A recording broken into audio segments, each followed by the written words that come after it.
जो भी होता है अच्छे के लिए होता है। आपने ये लाइन दोस्तों की ज़िंदगी में कितनी ही बार सुनी ही होगी। परमात्मा जो भी करते हैं अच्छे के लिए करते हैं, क्योंकि परमात्मा हमें हमारे कर्मों का ही फल देते हैं।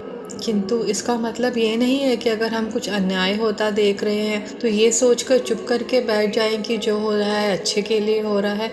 नहीं, आपको अन्याय के खिलाफ आवाज़ ज़रूर उठानी चाहिए।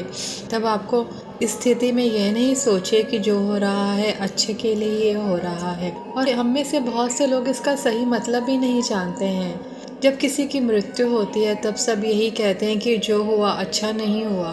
तो फिर इस लाइन का क्या मतलब है कि जो होता है अच्छे के लिए होता है? आइए इस कहानी के द्वारा जानते हैं। एक बार की बात है, यमराज अपने यमदूत को धरती पर एक औरत को लेने के लिए भेजते हैं। जब वे धरती पर उस औरत के पास पहुंचते हैं तो वो देखते हैं कि इस मृत शरीर के पास दो बच्चियां होती हैं।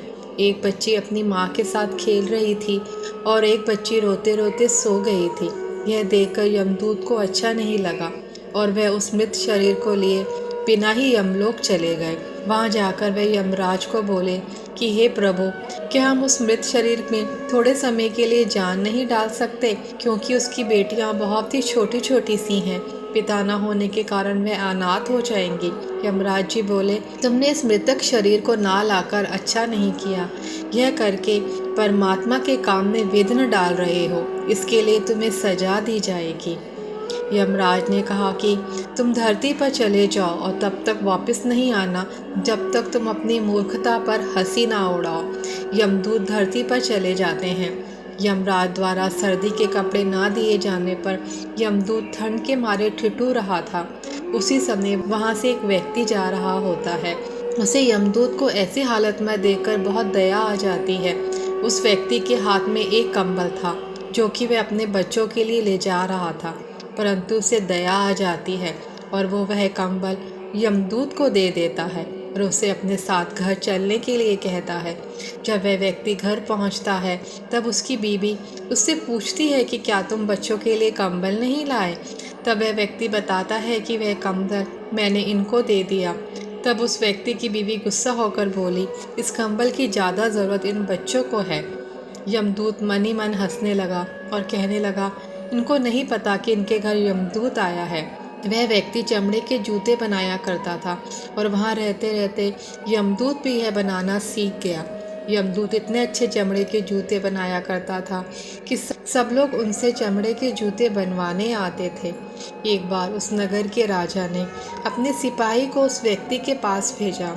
वह सिपाही उस व्यक्ति के घर एक चमड़ा लेकर जाता है और कहता है कि यह चमड़ा लो, यह चमड़ा आपको कहीं नहीं मिलेगा और तुम इस चमड़े से राजा के लिए सुंदर से जूते बना दो। परंतु यमदूत ने उसके जूते बनाने के बजाय स्लीपर बना दिए। उस समय स्लीपर उस व्यक्ति के लिए बनाए जाते थे जिसकी मृत्यु हो गई होती है। वह स्लीपर देखकर वह व्यक्ति बहुत क्रोधित हुआ। वह सोचने लगा कि राजा अब उसका क्या हर्ष करेंगे। जब यमदूत ने उसकी डांट फटकार सुनी तब उसे बहुत हंसी आने लगी। इतने में वह सिपाही आता है और कहता है कि तुम चमड़े की स्लीपर ही बना देना, क्योंकि राजा की मृत्यु हो गई है। तब वह व्यक्ति यमदूत से माफ़ी मांगने लगे। तब यमदूत बोले कि मैं तो अपने कर्मों द्वारा किए गए की सजा भुगत रहा हूँ। काफ़ी समय बाद उस व्यक्ति की दुकान पर एक लड़की आई अपनी दो बेटियों के साथ। वह लड़कियां अपनी शादी के लिए जूते बनवाने आई थीं। उन लड़कियों को देखते ही यमदूत को याद आया कि यह वही लड़कियां हैं जो उस मृत महिला के पास रो रही थीं। तब यमदूत उस महिला से पूछते हैं कि यह बच्चियां कौन हैं। तब वह बताती है कि यह लड़कियां अनाथ हैं। इनके पैदा होते ही 2 साल बाद इनकी माँ इनको छोड़कर चली गई थी। मेरे पास भी संतान नहीं थी, इसलिए मैंने इन्हें गोद ले लिया और मेरे पास बहुत संपत्ति है। आगे जाकर यही दोनों मेरी संपत्ति की मालकिन बनेंगी। तब यमदूत को खुद पर हंसी आई। उसे अपनी मूर्खता का एहसास हुआ। तब वह 3 बार हंसा। फिर वह व्यक्ति यमदूत से कहता है कि अब आप 3 बार हंस चुके हो, अब आप मुझे इस हंसी का कारण बताएं। यमदूत उस व्यक्ति को सारी बात बताता है और कहता है, आज मुझे पता चला कि जो होता है अच्छे के लिए होता है।